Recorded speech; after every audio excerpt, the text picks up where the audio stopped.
Hey everyone, Parthi from Letter Drop over here for another episode of our podcast, helping CMOs, CROs, go-to-market leaders really think about how go-to-market is changing today in 2024 and how you should be thinking about adapting to that because the playbook from the last decade probably isn't going to work quite as well today. And very excited to jump into that topic today with James Hanzimanolis. He is the founder of a new agency called Euridite. He's historically run agencies in the sort of like cold outbound space, but we're going to really jump into how some of the insights he picked up from running his previous agency has led to this new thesis that he's going after, which I am completely enamored by and I think is very relevant, which he calls inbound-led-outbound, which is what we're going to be talking about today. James, welcome to the podcast. Hey man, thanks for having me. So, James, I reached out to you because I randomly saw your LinkedIn post where you were like, I'm burning the bridges with my previous agency. This new thing, inbound led outbound, is the future. We just booked a ton of meetings. Here's a LinkedIn post which helped us do that. Every SDR needs to know how to do this moving forward. Everybody who's prospecting, everybody who's going to be building pipeline needs to know how to do this moving forward. So that was the sort of a genesis of like me reaching out and us having this conversation. So tell me a little bit more about your previous agency and the story behind how you got to Erudite and what was that transition look like? What did that transition look like? Like, why did you decide to stop with that, and why are you headed in this new direction? So let me go back even a little bit farther than that. My background is in cold call centers, and doing a lot of cold calling work, and I've worked across a couple different SaaS companies, and that's really been my main thing. I've had a lot of success since I started doing this. I've gotten a hold of C-level executives, generated a lot of revenue. That being said, that was like when I first started this, it was years ago, and back then it was a lot different than what it is now. And so over the years, I've seen a steady decline. I've just increased my volume, tested out new openers, all these silly little things, right? And then I picked up a couple books and started listening to a couple marketing podcasts. And so one of the guys I discovered was Seth Godin, right? And for any of the CROs listening to this or sales leaders listening to this, saying, who's Seth Godin? He's like the marketing version of Jordan Belfort. All right. Anyway, one random day I'm on Seamless AI, which is like a prospecting tool, and I find Seth Godin's number. And I'm like, there's no way that this is his number. And I called him and he picked up, and I was like, I don't know what to say. I actually said that to him. I'm like stuttering over the phone. I was like, I don't know what to say. I don't know what to do here. And he was like, look, kid, I can't do his voice. You know how he sounds. He's like, look, kid, I'll give you 30 seconds. Just tell me, like, ask me one piece of advice, and then I got to get off the phone. And so I asked him, hey, like, what I do is I'm a cold caller, and that's what I do. I train teams on this. I'm great at it. How can I do better in my role? And his answer to that was find a job where the prospects chase after you instead of you having to chase after the prospects. And that hit me like a ton of bricks. And after that, I was like thinking about what can I do to get people to come towards me. And so I started experimenting with organic channels, social media, X, LinkedIn, podcasting, all these different things. All of a sudden, the pipeline that I was getting from like when I first started doing outbound, that's what it felt like I was getting again. And I would wake up and have inbounds in my DMs. And so for me, this was like a no brainer. I wanted to switch away from outbound to inbound simply because there's other stuff too we'll get into, but that's like the main thing. And that's the main reason I switched. Gotcha. So I love how you brought up Seth Godin, Purple Cow, just be different, right? Like you can't do the same thing as everybody else and expect outsized returns or results because by definition, like you are doing the median activity and you should expect the sort of like the mean outcome essentially, which is decreasing over time. And so a lot of people love saying cold outbound is dead on LinkedIn. I think like that's over the past couple of quarters, everybody in sales just loves saying outbound is dead. And when everyone says that, it sounds a little like hyperbole. You're just like, okay, like outbound's not really dead. I get that it's getting harder, but you probably have an agenda. You probably have something to sell, which is why like you make like making these like big statements. And so could you give me like a more nuanced take on like, hey, what is actually changing, what is actually getting harder, as opposed to just like being the boy who cried wolf or whatever, Mm. right? Yeah, well, a lot of like you said, people go back and forth in this on LinkedIn and on social media. It's dead. It's not dead. It's obviously not dead.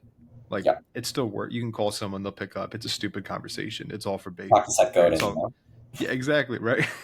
It's all for impressions. Like that's why people post that stuff. Real talk. Here's what's really going on, and this is what revenue leaders especially need to understand. They look at these predictive revenue models that are 10 years old, and they're like, oh, if we do X amount of calls and this and this and this, we'll have this much success. It never holds true. And my feelings are, and this is another big reason why we're completely pivoting to a different business. My feelings are it's completely unethical to say, hey, let's hire 20 SDRs only to lay them off 3 months later because you didn't plan ahead. And so the real problem here is because connect rates are lower, because people don't like to pick up the phone, they don't like responding to email anymore, it's almost impossible to get through to people. And so the answer is, hey, you can increase your volume and do loads of outbound. Maybe you book a couple meetings. They're usually not qualified. They're usually not great anyway.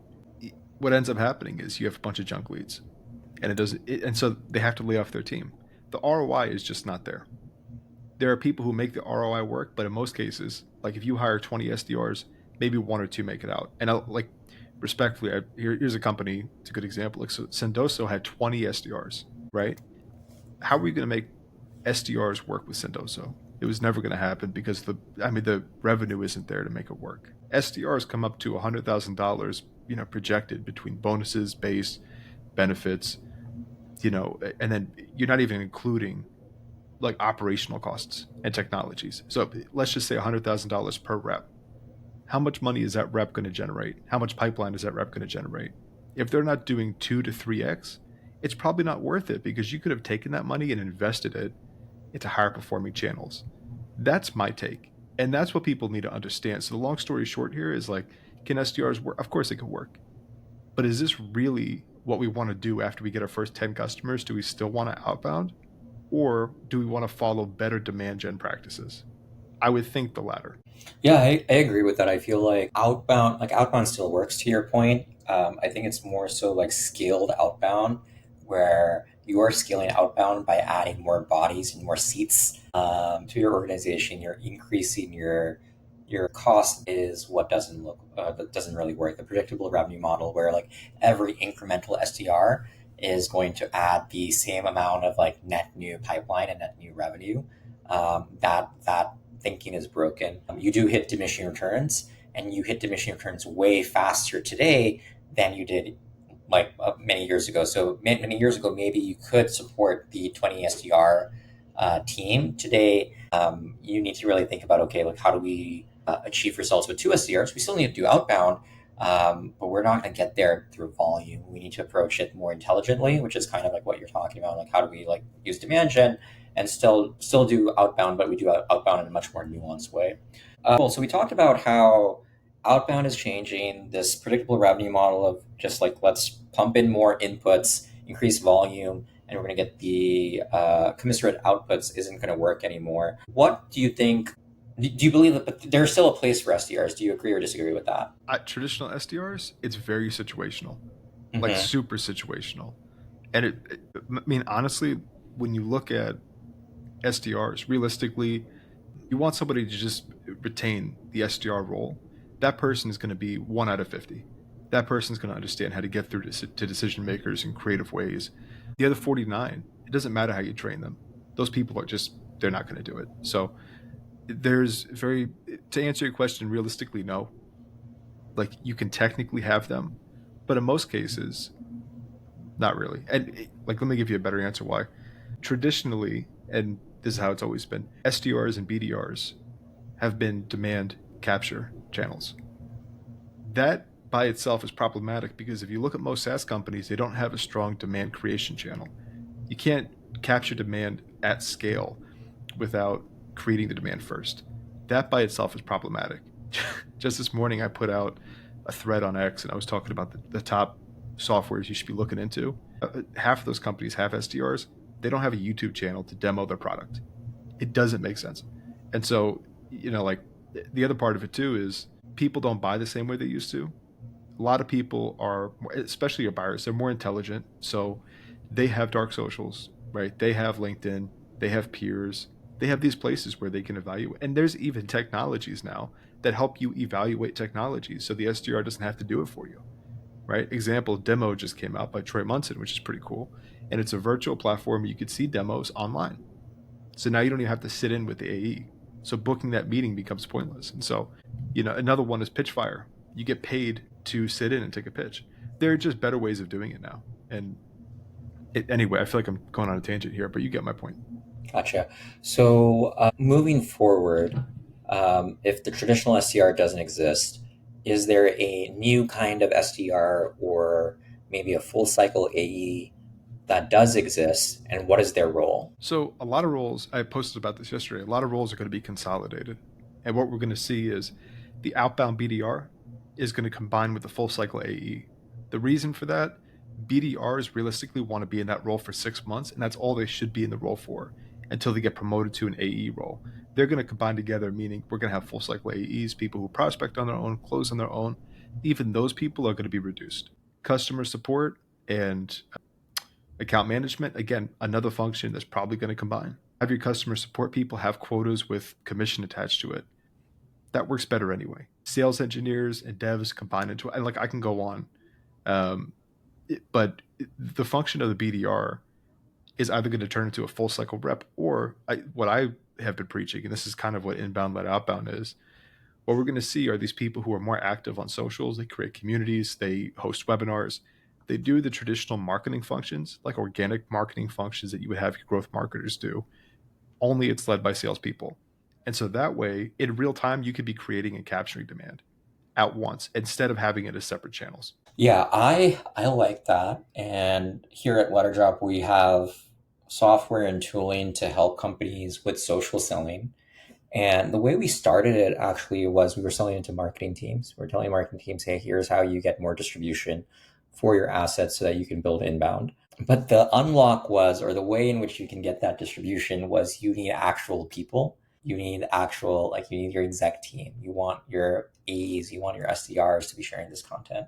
I think a lot of people just post something on their company page and then they call it a day. I'm like, who is following your company page?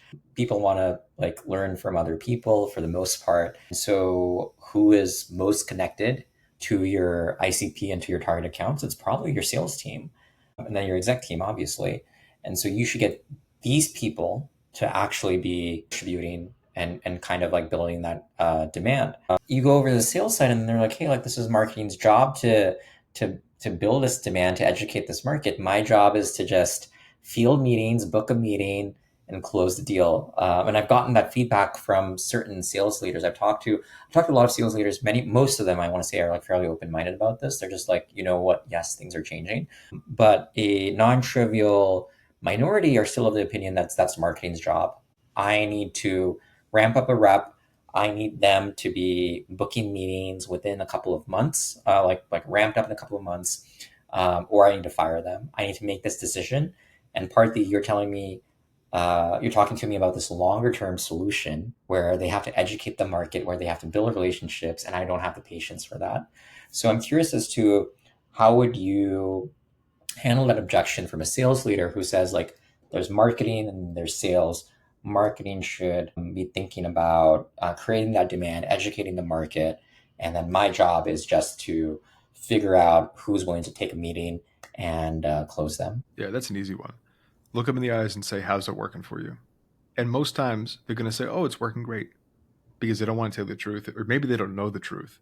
And then you say, okay, so let's look in your Salesforce, HubSpot together, and let's do a pipeline review together. Let's look at how much pipeline is generated from outbound, how much is generated from inbound. Most of the time, it's going to be from outbound, especially if you have a good team. Now let's go ahead and take a look at how much revenue has closed from those channels. Inbound, despite having generated less pipeline, has generated more revenue. On top of that, the acceleration of deals is much faster through inbound than it is outbound. So these people who are saying we want to stick to the old way, if it's working for you, stick to the old way. But to make it work for you, A, you probably need Zoom info, which I'm a huge advocate for and I think everybody needs. B, you need an Orem or like an equivalent, like a Nooks or something like that. C, you need phone ready leads. D, you need to understand email infrastructure, you need to understand the complexities of nuances of outbound so you don't get banned. It becomes so complex and has such a low return and is so expensive that I just don't understand why companies don't take the extra time and say, you know what, let's pause for 2 or 3 months and let's do this. Just like you're doing right now, you're building a newsletter. Or not, excuse me, not a newsletter. You might have a newsletter. I meant to say podcast. You're building a podcast, you're active on socials, and you're catching the attention of your market. That's why I post too. And it came to the point for me where, I had always done a minimum of 120 calls a day. And then all of a sudden, I'm creating content, getting inbound, catching the attention of warm leads, having conversations with decision makers. I built a WhatsApp group and talking to people in there. And it's like, oh, I didn't make any calls today because I booked 5 demos organically. Well, we should all be doing this. And so, anyway, just to answer your question, let me go back a couple of seconds here. I would look at those people and say, how's it working for you? The answer to that is it's not. So we need to rethink things and we need to get experimental. And how do you think about their retort in terms of division of responsibility? So everything you said makes sense when we're a smaller organization, when everyone has responsibility over the entire funnel. Like I am responsible for a dollar throughout its entire journey, from marketing to sales to CS and renewal, right? But if you go talk to a 100, 200, 300,000 person company, they operate in all of these silos. And so Mhm. marketing is not talking to sales. They all have different KPIs. How do you get a larger organization to figure out what is the division between what does sales do and what does marketing do, and why what we on the sales side should do when marketing is in theory supposed to do this job? So sales and marketing alignment, in my opinion, is a complete myth. Unless you have a marketing team that is simply creating so much demand, they make it easy for the sales team, including sales development. Like I'm wrapping sales and sales development together. If you want to streamline the activities between different departments, this is another reason we need to start combining them.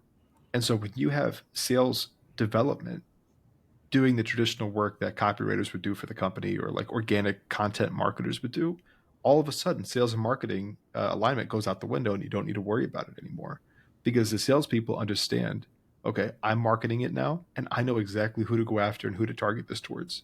So to answer, I don't know. I have no idea how to make that alignment happen. I've never seen a company have a strong sales and marketing alignment with the exception of companies like Gong, right? And even their reps are kind of, I mean, look at Brian Lamano. He's a perfect example of someone who's incredible on LinkedIn. And I mean, he's still doing outbound, but I can't imagine that some of his revenue doesn't get, or Vin Matano, he just left Demand Base. He's doing an incredible job, right? And that's what we need more of. And so streamline your activities that way. Yeah, I completely agree. Just trying to figure out how do we actually get this message across to people and actually help them understand, like, hey, maybe there is a reason for you to change the way you're doing things today. In terms of how leadership and executives think about this, right? Something I've observed is, and this is strange. So we're a YC backed company. There's this sort of like proverb: do things which don't scale. And so try to figure out like what works first before you even attempt to scale it. And so I think with a lot of larger companies, board CEOs, they want to look at a dashboard and they really do want to model their business in a spreadsheet. This helps them raise their next round. This helps them forecast. This helps them with planning. And so when you start talking about things like, hey, your AE or your full cycle AE or your SDR needs to start producing content, which requires work, requires thinking, requires effort, requires actually understanding your customer. It's a lot less measurable than activity. I made 120 cold calls and I have a 1% conversion rate on that, which I can understand. Yeah, Even if you're though lucky. the numbers are terrible, I can model it on a spreadsheet. Similarly, with demand generation and capture on the marketing side, I understand display ads. I understand Google search ads. I understand if I deploy this much budget and I just put in the same damn display ad, like book demo or competitor keyword, and put in that ad, even if the CAC is insane, even if it's really expensive, I can predictably, to a certain degree, say that some percentage of that will convert in actual leads. And so I feel like a lot of leadership teams love the fact that they can model this. And so even if there are more effective methods that they can't model, they get very uncertain about it.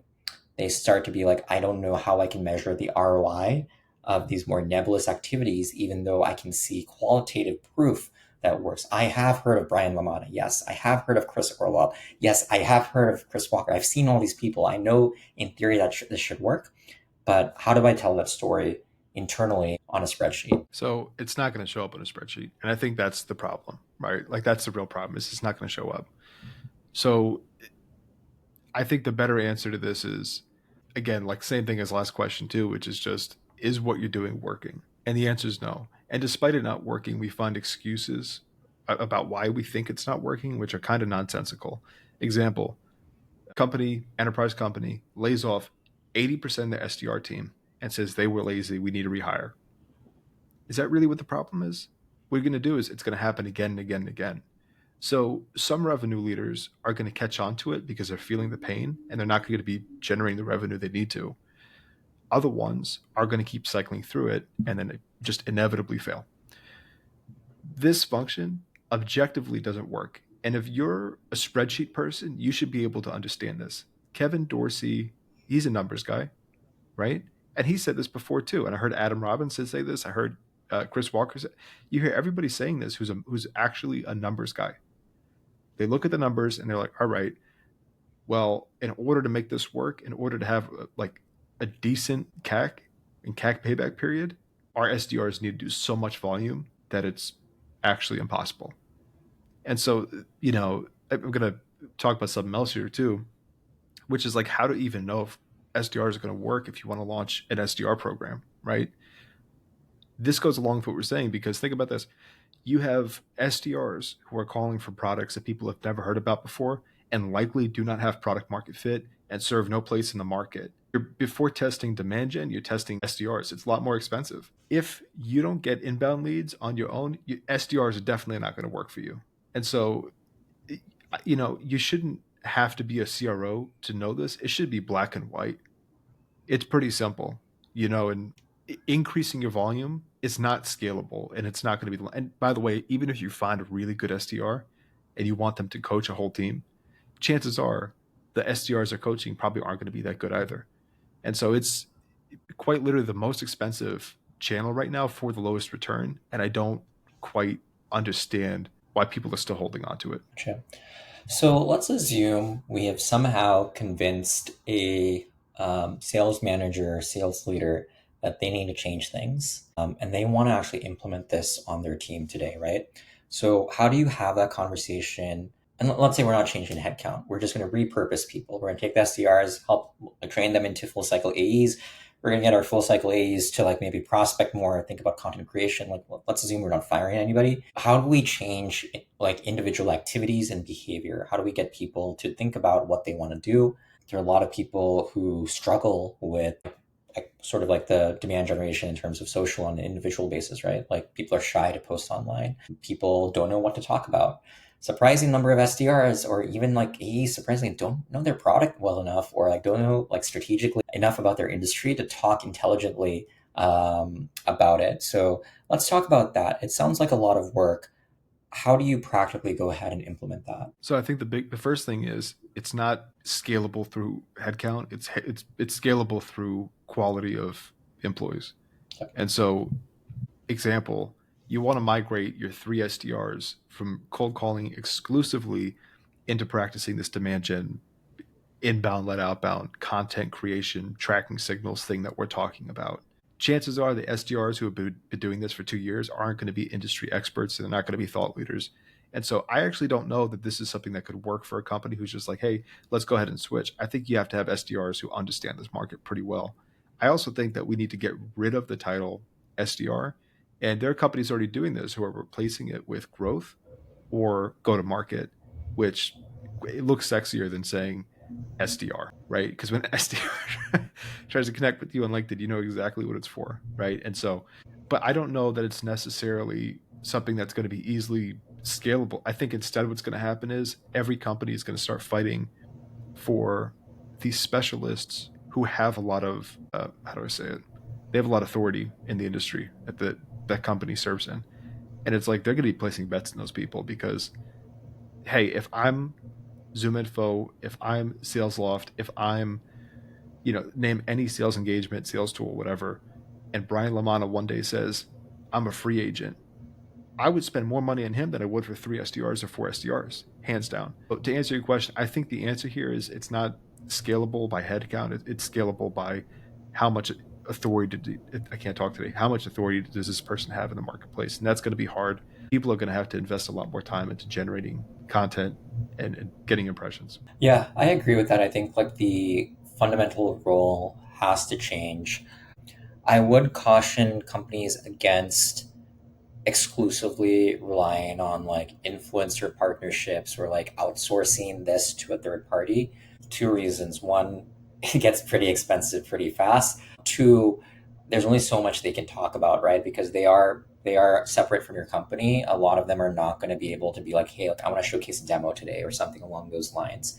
They have to be very careful about how they talk to their audience. And third reason is essentially like you want to cultivate this in-house, or you, I think the scalable way to do this is to figure out, hey, how do we build a training program in the same way that you can train somebody to get good at cold calling? How do you train somebody to get smart on our industry and just start talking about it publicly or just start educating? Sales already today is one-on-one customer education. If you're an AE and you get on a demo, what are you doing? You're doing a discovery call. You're learning about their problems. The best sellers are actually business consultants. They're actually telling you how to solve your problems at your business, and they're giving you strategic advice. And then as a part of that strategic advice, obviously the product comes in and says like, oh, cool. Like, here's what I think you should be doing. By the way, the way in which you can get to this outcome is by using our product, which takes you from point A to point B. And so I feel like all that information is already there. A lot of AEs, especially maybe like good AEs at the very least, have this knowledge, but they're doing it in a non-scalable, like one-to-one way. And they need to maybe start thinking about, okay, how do I broadcast this like more publicly? Instead of answering this question for one customer, how do I answer this question for thousands of customers online so that anybody else who has that question can come to us? And so I think, at least in my mind, maybe that's one way in which companies can actually think about doing this internally is by actually using the conversations that they're already having and turning that into public education. And content creation doesn't actually have to be as hard as you think it might need to be. Yeah. What's funny is I had started receiving so many DMs when I was talking about cold calling every day, and like a year ago or a couple months ago. And what I would do is I'd repurpose those questions as tweets or as LinkedIn posts. Those posts did better than most of the regular posts because if one person's asking that question, it usually means other people are too. And I'm going to keep going on this same guy here. Like Brian Lamana, again, is like a perfect example for this because he talks about Gong publicly. He almost owns it as if it's his own company. That's like you know what I mean? Like that's the way, and that's the way everybody should be doing it. So he's talking about these problems with Gong or questions with Gong publicly, and that by itself is going to create and capture demand. I did the same thing at my past employer. Yeah, I can't talk about it too much. But you get my point. And so, anyway, I'm just piggybacking off what you said here is like that. Yeah, I just full agreement. Yeah, I think a lot of people get scared about content and they think like I have to be an influencer or I have to be somebody special or I need to have a background. I need to have been in my industry for 20 years to go do this. And I'm like, look, at the end of the day, our BDR knows more about content marketing than a good chunk of content marketers is the reality because he's been talking to so many people. He's like indoctrinated in what we do. And there's no reason why he shouldn't be sharing that information and educating people. And so even if you are a seller and you have not been in the boardroom and you're selling to like a CTO, what we're saying is we're not saying that like, hey, like I need to have been a CTO myself or a VP of engineering myself in order for me to have credibility to help this person or educate this person. All you need to do is just say, hey, I've looked at 100 CTOs before. I've helped them think about these problems. Here's all the questions I fielded. Here's all the answers I have. And even if you share that, that's more than sufficient. That is helpful to every other CTO out there because all you are doing is saying like, hey, I'm a business consultant who matches problems to solutions, even if I haven't been in your shoes myself. And so I think that is what a lot of people underestimate. Like, you don't have to just get your CEO who's done this role for 20 years to be the voice, though that's great if you can get them. But you can get pretty much anybody at your company to just start educating today. Yeah. Well, here's a fun example of like, and this isn't necessarily like with content creation or anything, but I know you've seen Mad Men, right? You've seen Mad Men before, right? I've seen trailers. I have not watched Mad Men, unfortunately.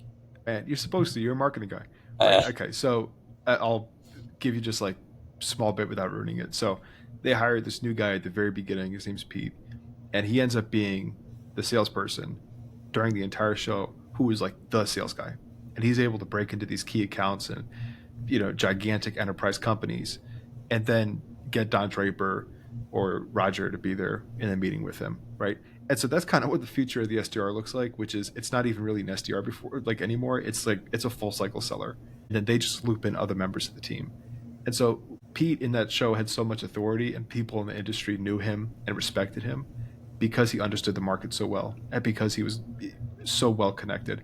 I think that's going to be a huge trend too, which is like the AEs who are AEs, they're going to have to be industry experts, and they're probably going to have to do some level of networking and outbounding and communication with prospective customers. yeah. So there's still like the outbound portion of this in terms of inbound led outbound. At the end of the day, this new BDR role that we're talking about, what are the ways in which they should actually figure out, like, when do I reach out to a person? We have all these signals, we have all these hand raisers out in the market. Maybe they've consumed our sort of like zero click content. They haven't necessarily gone to the point where they want to book an inbound, but they're primed enough that we think it makes sense to talk to them. And we have a lot of signals out there. You have website visitors, you have LinkedIn or social media engagement in general, you have like profile visits, you have Bambora, third party intent. I don't know how good that is, but it exists. You have all of these like new job changes, like you have all these signals. I think it's very in vogue to talk about signals right now.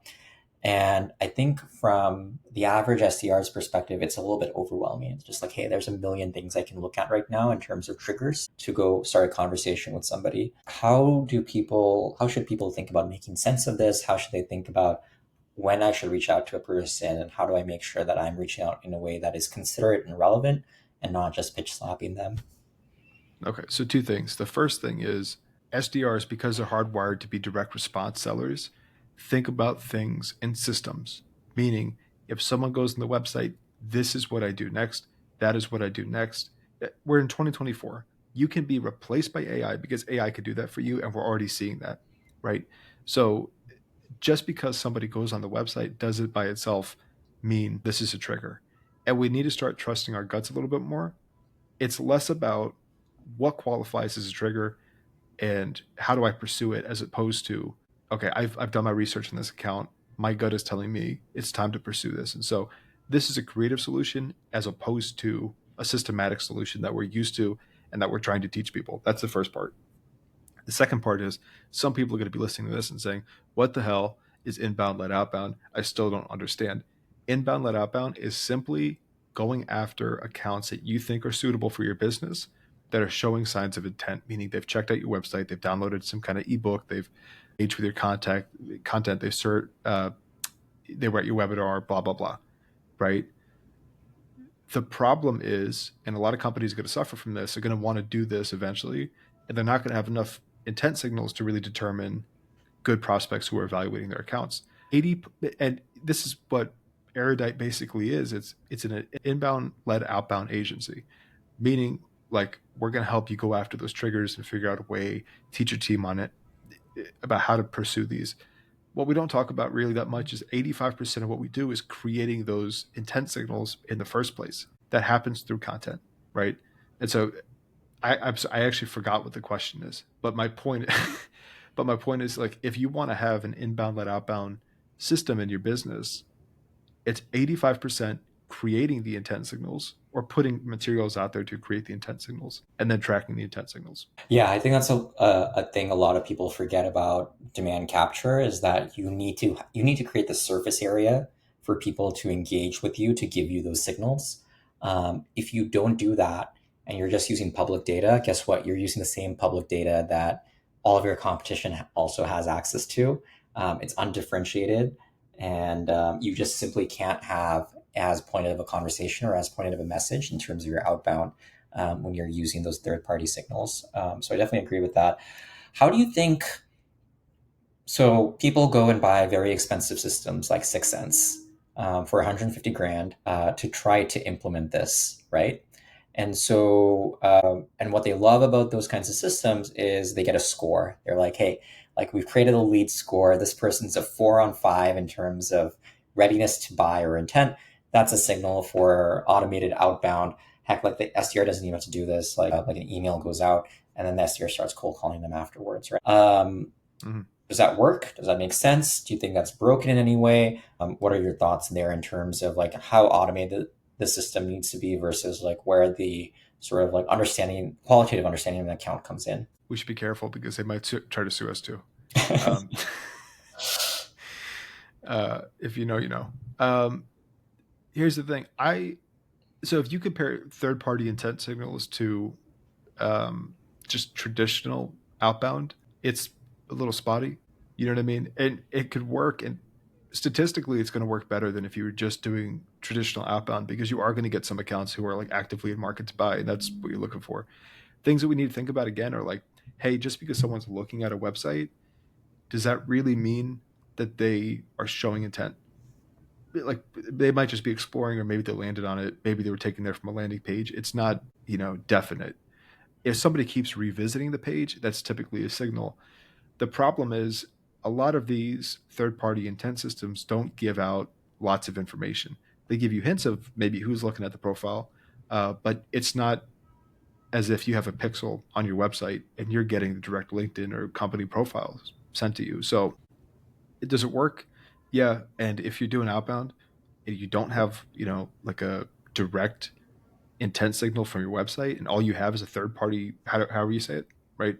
Like you should probably pursue that. But again, we're getting to the point where outbound is performing at such a low rate.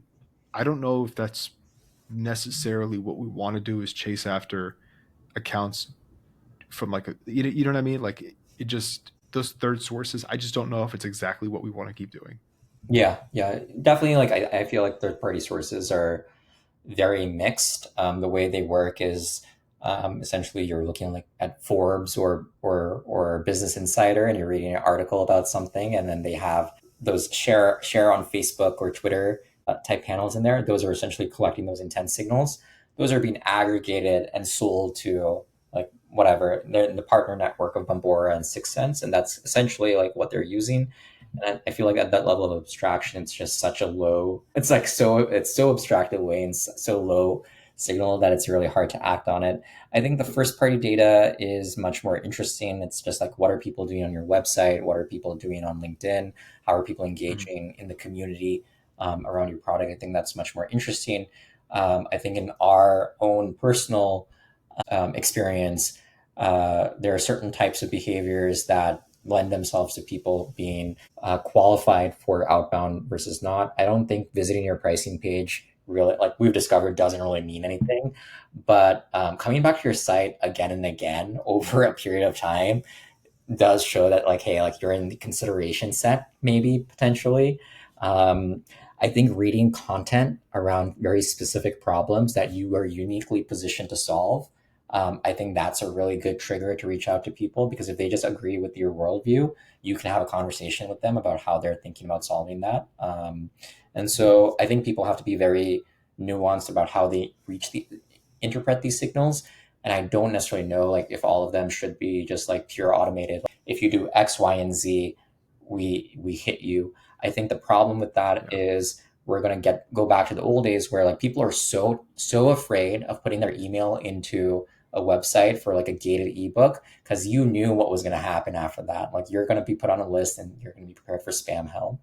And so now I feel like what's almost happening is that people are afraid of visiting websites because they know like, oh no, like as soon as I go do something here, I'm going to be put on a list, Mm-hmm. or I'm going to be start to be targeted. So I think it's tragic. It's a tragedy of the commons where we have to do a better job of understanding buyers and where they are so that we can give them warranted outreach. Like nobody's going to, if somebody has a true problem, they're not going to be mad Mm-hmm. at you for reaching out to them. Exactly. Yeah. It's only when you're being spammy or you're being inconsiderate that people will get mad. And I think that's where like this sort of like volume based approach or using like signals without any intelligence or really thinking about the account, that's where like it leaves a bitter taste in buyers' minds, and they're just kind of like, yeah, like this is not the buying experience I want. So, James, we're gonna wrap up, but this was a really great conversation. Thank you for sharing your thoughts on this. If people listening to this podcast want to reach out to you, what's the best way for them to find you? Right off my LinkedIn. So we don't even have a website yet. We're brand spanking new. So if you want to get a hold of me, it's a long last name. I'm sure he's going to spell it out, but I'll spell it out for you. HAN as in Nancy, Z is his, I can't talk today, stutter. Z as in, forget it. You can just look at the, the description. Check out my LinkedIn. Hanzimanolis. I think people will find Yeah, it. yeah. Honestly, I think if you just search for like James Outbounder or James Erudite, you pop up like pretty darn high. So I think people will find you. Perfect. Well, hey, man, thank you so much for having me on. This was a good conversation. Yeah, thanks for joining us, James.